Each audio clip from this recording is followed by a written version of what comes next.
that's appropriate is another thing. You can let it revegetate, and normally I'd be all for that, even planting. But I think that wouldn't be appropriate, because I think the fascinating and unique aspect about the Maunga, apart from their presence, is the human modification in ancient Maori times. And if anything, I would be quite relaxed about seeing restoration in terms of building palisades on or one or two or some of the of the Maunga, and restore some of the old pa sites. But that's another fascinating question. It's not really part of this discussion at all, so I apologise for venturing into it. Therefore, Madam Chair, I would argue strongly that to support Councillor Darby and Councillor Filipaino's resolution, but to argue very, very strongly to protect that unique viewscape from St Heliers Bay Road of Rangitoto. Thank you. Thank you, Councillor Lane. Thank you for putting so succinctly exactly the reason why I think this report is in front of us. You did good. Thank you. Councillor Casey.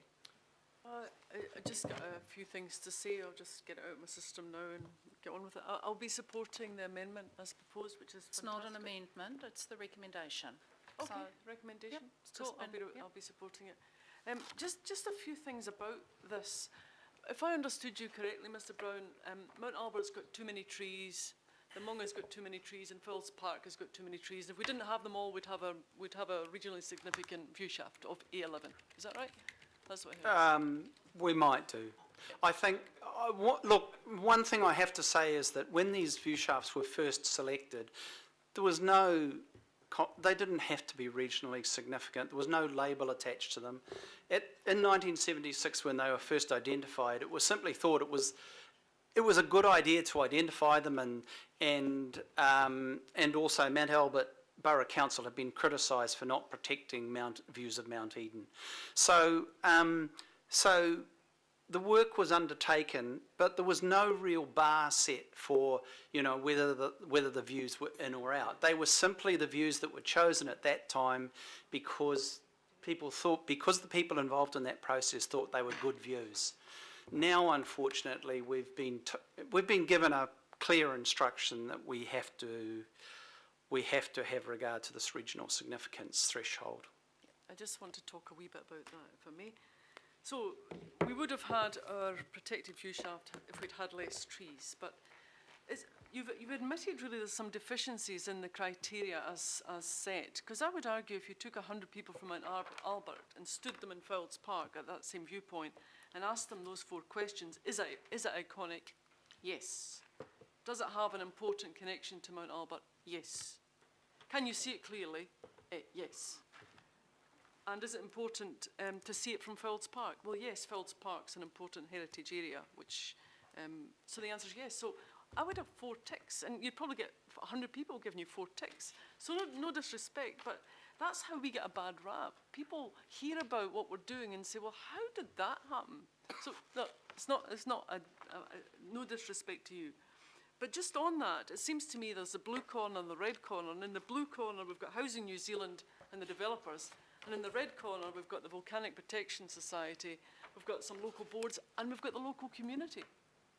And That's this right. is so my plea is just we've got the recommendation anyway, which I'm pleased about. But the fact that we've had to fight for it again, we've got an email. I don't know how many people have got it from the Friends of Fowles Park, and this is just as an example.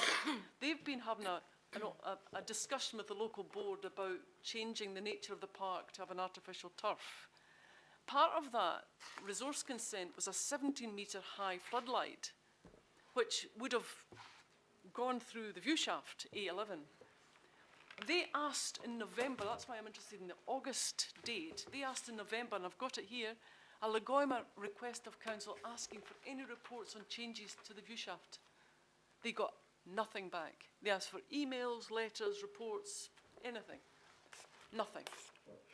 So that August date is significant if the Friends of Fowles Park asked the following month and got nothing back.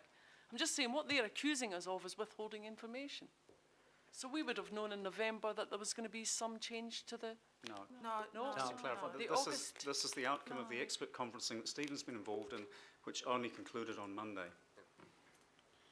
this week, yesterday. So in August, what was the decision made? So, There was no decision in August. in August, what was, Apologies, yeah. what we took to the Auckland Development Committee was the guidance from the independent hearings panel that indicated that they had some concerns about whether all of the view shafts in the notified version of the unitary plan were indeed regional view shafts. And so they indicated that they wanted to put together an expert group to have a discussion about whether there should be regional and local view shafts protected in the unitary plan, and in doing so, review all of the existing view shafts that were in the unitary plan. So that's what we reported in Right. August. So we knew that in August, and But- yet when the Friends of Fowles But we Park didn't know, asked- but we No. didn't, we I- didn't know I what the think- details were because they hadn't even started the review. And as Yeah. John has said, we only got the feedback that the group were concluding their work this week. And that's why we've brought it to this committee, because we do recognise how important view shafts are to the Auckland community, and we wanted to get the views of this committee before we went into mediation. So we didn't know back in November that that particular view shaft was going to be assessed by the experts group as not, in their view, being of regional significance. Well, can you imagine the outrage, and I don't care who answers the question because it's rhetorical really, but can you imagine the outrage of the Friends of Fowles Park who knew nothing about this at all until the agenda's published today? Okay, so let's Point of order, Madam deal. Chair. Councillor Quacks? I've moved that the motion now be put. Well, hang on. There's only Yeah, questions. We're still in questions. We haven't had speakers to the recommendation. So I've made it really clear. We're working our way through the questions. Some have been And asking there- questions, Madam Chair, and some have been speaking to it. And we've been so keeping a very I clear- hope that you're keeping a track of that. We've had Councillor Darby and Councillor Lee. Councillor Darby asked questions. He hasn't yet taken his right to speak to the recommendation. Councillor Lee was the one person who signalled quite clearly his support of the recommendation. Otherwise, the rest have been questions. We've got Councillor... I spoke. Oh, Councillor Casey, we've ticked you. We've got Councillor Fletcher, Quacks, Walker, Philippina, Brewer, and then I'd like to move on to the recommendation. So, Councillor Fletcher. Thank you, Madam Chair. And I too will be supporting the recommendations. And I recognise that this has been a really probably a challenging time for staff in trying to bring the report to us. I have some questions that I specifically want to put to Mr Brown, but I want him to recognise that these are made in the context of the support that I will be giving this. And I suppose really looking at it, and Mr Brown has done such an excellent job with his photography, it's like looking at a Don Binney painting or a Peter Siddell painting when you're looking at this. And I think these are, as the chair of the Albert Eden Local Board said, these are the only things that we can truly say that are unique about Auckland. That whole volcanic field in the Manga that we have, they are really the only unique feature that we have in Auckland, and I think that's really important for the future. I also think it's really important to remember that this is the group of people who signed over $80 million in the LTP to implement the integrated management plan for the Manga Authority, which is newly established. And it's to that end, and it's been really interesting hearing the responses over the issue of vegetation, because there are some really important issues that are being grappled with within this unanimously agreed integrated management plan. So my questions really relate to the process that's actually got us to this point, because the Manga are very important, as Mrs Pirrett knows, to the people of Auckland. So I just need to be clear on a couple of things.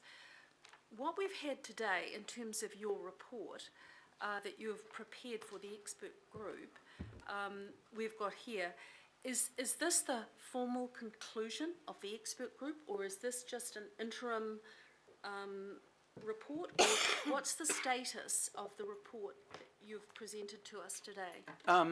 Well, so far, nobody has seen what you have seen. And I say that because you've had presented to you a truncated version of images and commentary that relates specifically to the view shafts that we have got concerns about.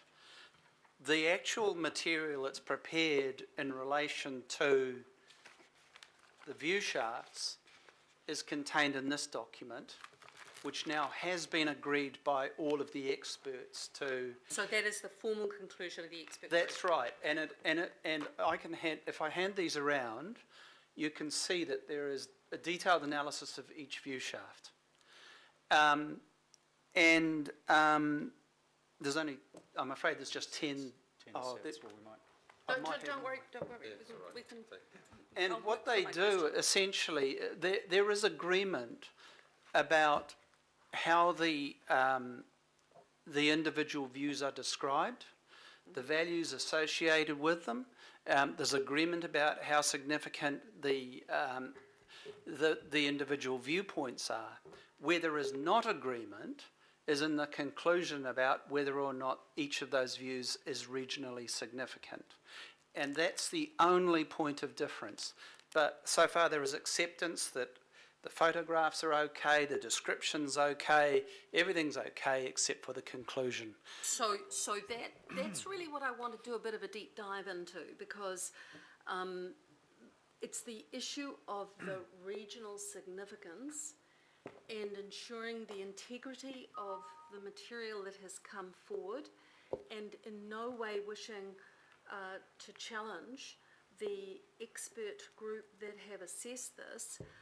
I just have a concern over the failure, particularly since August, when the Manga Authority were very concerned that the information hadn't been put to the Auckland Development Committee, so they wrote to the Auckland Development Committee on this issue of the regional significance.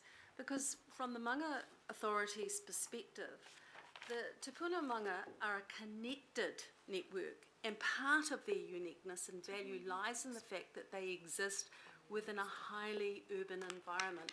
And I could go further, and I know that members of this committee should have maybe a fresh copy of this letter, because I think it's really going to be important. And I suppose my question to Mrs. Pirrott would be, how can we, given the $80 million investment that this council is putting into the Manga Authority, Te Puna Manga Authority, for the work that will be undertaken for this integrated management plan, how is that being factored into the recognition of the regional significance of these highly valued manga?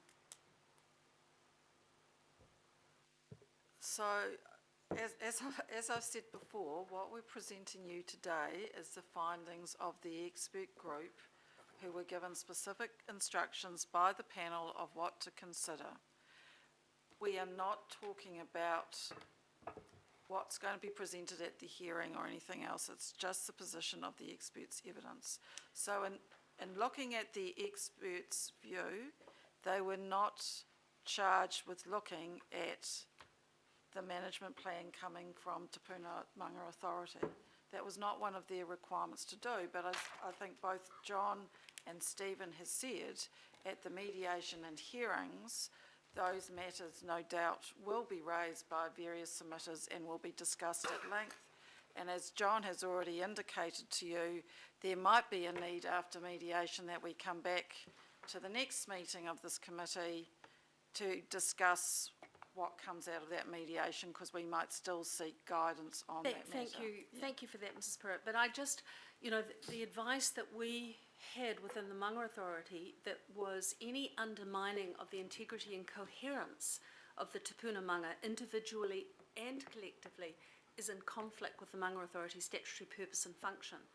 And therefore, I just question why there's been an omission, maybe, in the process, in the collaboration of the expert group, of being able to use some weighting from this major investment that the Auckland Council is making in the Te Puna Manga Authority and the regional significance of it. So we probably can't resolve that today, but there's certainly been a lot of time and consideration given to the legal issues in and around this, the status of the statutory status of the Manga Authority, and of course the statutory process we're in at the moment. So the question is still in my mind, is the experts process has been reserved to just technical consultants, not mana whenua or other representatives of the community and the statutory body of the Manga Authority. So